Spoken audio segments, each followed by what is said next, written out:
The Connecticut General Assembly considers balancing the state budget, educating children, protecting the environment, providing for vulnerable citizens, and ensuring public safety among its legislative priorities. I'm Eric Clemons for Comcast Newsmakers at Comcast's Connecticut studio. Connecticut Speaker of the House, Brendan Sharkey of Hamden, shares his thoughts with Newsmakers today. Welcome, Mr. Speaker. Good to have you back on the program. Good to be back. First things first, Connecticut residents have heard much talk recently about the budget surplus, and they are used to a cycle of surplus and then deficit and then surplus and then deficit. Would you share the current status of the budget and plans for the surplus this time around? Sure. Well, folks throughout Connecticut remember when 3 years ago we had a deficit of $3.6 billion, and we've made a lot of tough decisions in the last few years. We've cut our costs, made a lot of savings, got a lot of concessions from our labor unions at the state, and so as a result, we now are looking at a surplus this year of about $500 million. That may grow before the end of the fiscal year at the end of June. And the plan right now is to do what any family would do who has been through a tough time. Families may have borrowed money to get through, or they tap their savings accounts.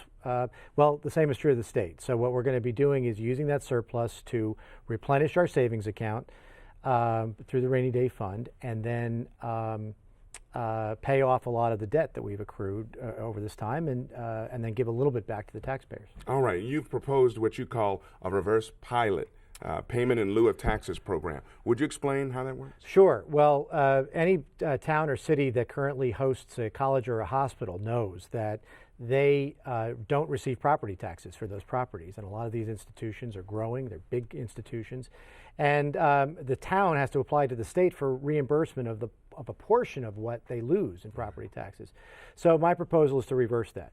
Have those institutions pay the property taxes to the local families, local communities, and then they can apply to the state for reimbursement. And I think it's a more fair way of approaching it. Okay. We've heard you're calling for creating a new port authority in Connecticut, developing deep water ports in New London, New Haven, and Bridgeport. Why would that be advantageous for the state of New York? Well, folks don't realize what a tremendous resource we have in Connecticut, and right now the ports in particular are a particularly huge resource for economic development in the state that we give away to New York and to Boston and to other states. So we've got a great opportunity if we can invest in those and develop the transportation links to those ports, taking cars off the road, off our highways by putting them on ships instead, and increasing the vitality of a lot of the communities and providing more services here and jobs here. So it's time, I think, to really invest in those ports and make them part of our economic development future. President Obama visited Connecticut supporting raising the minimum wage. That's been a hot topic of late. Why do you think this would be good for our economy?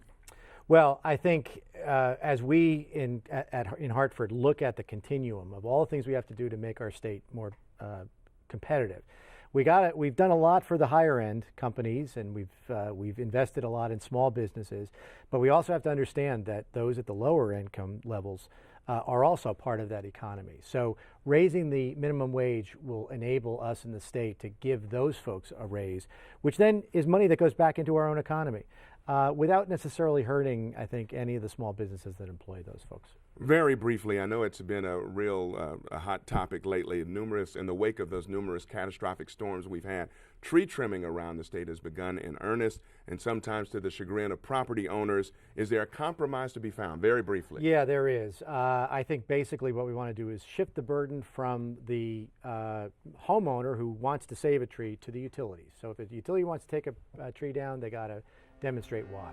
Mr. Speaker, thanks for being with us on the program. Thank you, Eric. All right, and thank you for watching this edition of Comcast Newsmakers. I'm Eric Clemons. We'll see you next time.